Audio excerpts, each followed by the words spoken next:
সবসময় আপনাদের সামনে বিভিন্ন ধরনের যৌন স্বাস্থ্যমূলক বার্তা নিয়ে এসে হাজির হই।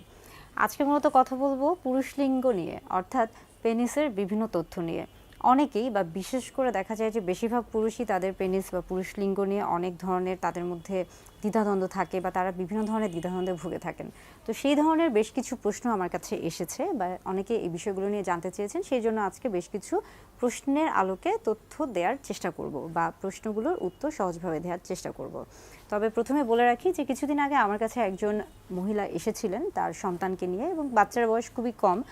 প্রায় 4-5 বছর বয়স, এবং তিনি খুবই ঘাবড়ে গিয়েছিলেন কারণ তিনি কিছুদিন ধরে খেয়াল করছিলেন যে তার বাচ্চা অর্থাৎ তার সন্তানের পেনিস বা পুরুষ লিঙ্গের দেখা যাচ্ছে যে ইরেকশন হচ্ছে বা লিঙ্গ উত্থান হচ্ছে, এবং সেটা ঘুমের ঘোরে হচ্ছে, আবার মাঝে মাঝে বাচ্চা যখন খেলছে স্বাভাবিক অবস্থায় তখনও হচ্ছে। এবং তিনি এটা দেখে খুবই বিচলিত হয়ে পড়েন এবং তিনি খুবই ঘাবড়ে যান, এবং পরবর্তীতে তিনি আমার কাছে যোগাযোগ করে আমার সাথে দেখা করতে আসেন। এবং পরবর্তীতে আমি বাচ্চাকে পরীক্ষা করে যতটুকু বুঝছিলাম যে বাচ্চার এটা খুবই স্বাভাবিক একটি অবস্থা। তাই জানাতে চাই যে আসলে হচ্ছে পুরুষ লিঙ্গ পুরুষদের ক্ষেত্রে, শিশুদের ক্ষেত্রে, বাচ্চাদের ক্ষেত্রে, সেটা একদম শিশু বাচ্চা থেকে শুরু করে সেটা এমনকি গর্ভস্থ শিশু যে কিনা মায়ের গর্ভে আছে এমন শিশু সন্তান, পুরুষ সন্তান বা ছেলে সন্তান থেকে শুরু করে কিশোর বয়সন্ধিকালীন সময় কিশোর বয়সে, এবং আস্তে আস্তে তারা যখন প্রাপ্ত বয়স্কে যায়, প্রবীণ বয়সে যায়, প্রত্যেকটি বয়সে কিন্তু পুরুষ লিঙ্গের এই যে ইরেকশন বা লিঙ্গ উত্থান, এটা কিন্তু খুবই স্বাভাবিক একটি প্রক্রিয়া। হ্যাঁ, এটা অবশ্যই উত্তেজিত অবস্থায় হয়ে থাকে, তবে এটাও ঠিক যে এটা উত্তেজিত অবস্থা ছাড়াও কিন্তু যখন শরীরে রক্ত সঞ্চালন স্বাভাবিকভাবে হচ্ছে কিনা সেটা ক্ষেত্রেও কিন্তু হয়ে থাকে, এবং বাচ্চাদের ক্ষেত্রে এটা খুবই স্বাভাবিক, এটা নিয়ে ঘাবড়ে যাওয়ার খুব একটা কারণ নেই।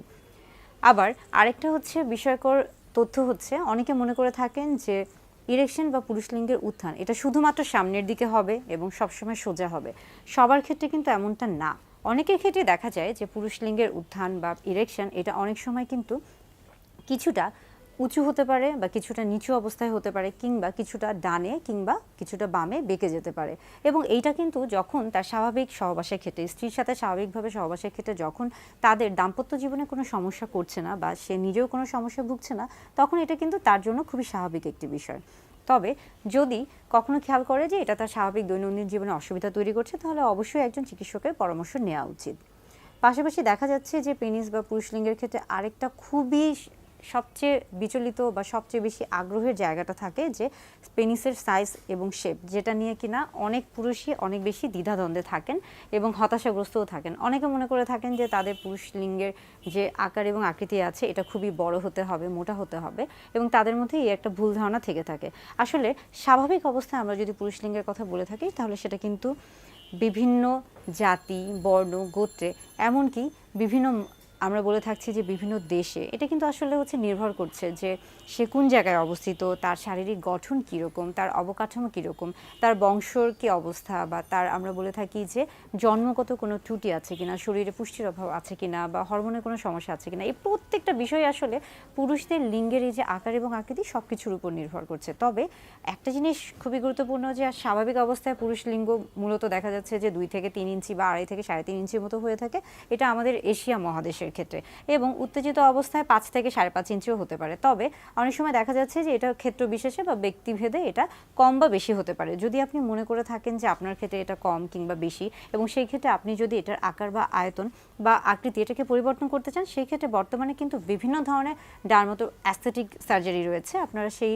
চিকিৎসকের পরামর্শ অনুযায়ী সেই প্রসিডিউরগুলো আপনারা অবলম্বন করতে পারেন, এবং সেখান থেকে আপনারা নিজেদের পছন্দ অনুযায়ী আপনারা চাইলে সাইজ এবং শেপ এটা পরিবর্তন করতে পারেন। কিন্তু আসলে এটা খুব একটা প্রয়োজন হয় না, কিন্তু তারপরে যদি আপনি মনে করে থাকেন তাহলে আপনি চিকিৎসকের পরামর্শ অনুযায়ী এটা করতে পারেন।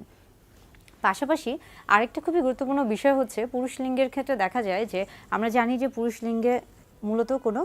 বোনস বা কোনো হাড্ডি থাকে না, সেখানে পুরোটাই কিন্তু মাংসপেশি রয়েছে, এবং যখন এটা স্বাভাবিক অবস্থায় থাকে তখন এটা খুবই নরম থাকে, কিন্তু যখন উত্তেজিত অবস্থায় চলে যায় বা ইরেকশন যখন হয়ে থাকে তখন এটা কিন্তু খুবই শক্ত হয়ে যায়, সেখানে রক্ত সঞ্চালন, ব্লাড সার্কুলেশনটা তখন স্বাভাবিক থাকে, বেড়ে যায়। তো সেই ক্ষেত্রে দেখা যাচ্ছে তখন এটা খুবই শক্ত হয়ে যায়। অনেক সময় মাস্টারবেশন বা হস্তমৈথুনের ক্ষেত্রে, এবং অনেক পুরুষ দেখা যাচ্ছে যে সহবাসের ক্ষেত্রে যখন খুবই তাড়াহুড়ো করে ফেলে বা অনেক বেশি উত্তেজিত হয়ে যায়, এবং তারা হয়তো বা খেয়াল করে না, তাদের পজিশনটা অস্বাভাবিক হয়ে যায়, এবং সেই ক্ষেত্রে কিন্তু অনেক সময় পেনিসের আকারটা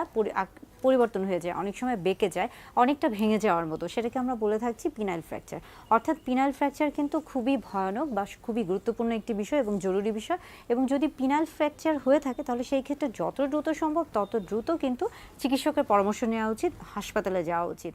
এছাড়া পেনিসের আরেকটি গুরুত্বপূর্ণ বিষয় হচ্ছে সার্কামসিশন। সার্কামসিশন বলতে আমরা মূলত বলে থাকি যে অনেকে এটা মুসলমানি নামে অনেকের কাছে পরিচিত বা অনেকে মুসলমানিও বলে থাকেন। সার্কামসিশনের ক্ষেত্রে দেখা যায় যে পেনিস বা পুরুষ লিঙ্গের সামনের দিকে যে এক্সট্রা বা আমরা বলে থাকি সামনের দিকে যে চামড়াটুকু থাকে, সেই চামড়াটুকু যদি আমরা সার্কামসিশন না করাই বা না করে থাকে তাহলে সেখানে বিভিন্ন ধরনের রোগ জীবাণু জন্মে থাকে বা সেখানে ময়লা জমে থাকে, এবং সেখান থেকে দেখা যাচ্ছে যে অনেক সময় ইনফেকশন প্রদাহ হয়ে থাকে বা ইনফ্লামেশন হয়ে থাকে, এবং সেখান থেকে অনেক ধরনের সমস্যা হতে পারে, ফাইমোসিস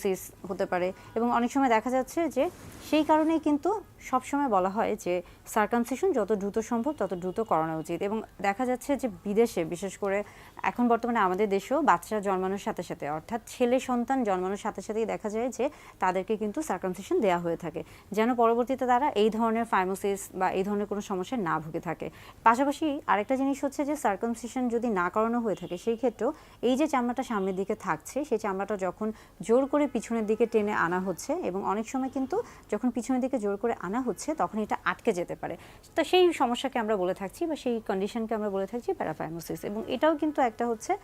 সমস্যা। তো সেই ক্ষেত্রে আসলে ফাইমোসিস বা প্যারাফাইমোসিস যে কোনো ধরনের সমস্যা যদি সার্কামসিশন করা হয়ে থাকে তাহলে সেই ক্ষেত্রে এই ধরনের সমস্যাগুলো সম্মুখীন নাও হতে পারেন বা হবেন না। তো পুরুষদের ক্ষেত্রে আসলে সার্কামসিশন খুবই গুরুত্বপূর্ণ। আর আরেকটা বিষয় হচ্ছে যে পুরুষদের ক্ষেত্রে প্রত্যেকটা বিষয়, বিশেষ করে পেনিস বা পুরুষ লিঙ্গের যে বিষয়গুলো রয়েছে, সাইজ এবং শেপ বা পুরুষ লিঙ্গের নিয়ে যত ধরনের প্রশ্ন, এই প্রত্যেকটা জিনিস নিয়ে কিন্তু আমার ভিডিও বার্তা আছে, আপনারা চাইলে এই ভিডিও বার্তাগুলো দেখে নিতে পারেন। এছাড়া আজকের যে বিষয়গুলো ছিল মূলত বাচ্চাদের ক্ষেত্রে পেনাইল ইরেকশন কিংবা পিনাইল ফ্র্যাকচার, তারপরে পিনাইল আমরা বলে থাকছি যে বিভিন্ন ধরনের সার্জারি, এই বিষয়গুলো আসলে হচ্ছে অনেকে জানতে চেয়েছেন, সেই জন্যই মূলত আজকের ভিডিওটা তৈরি করা।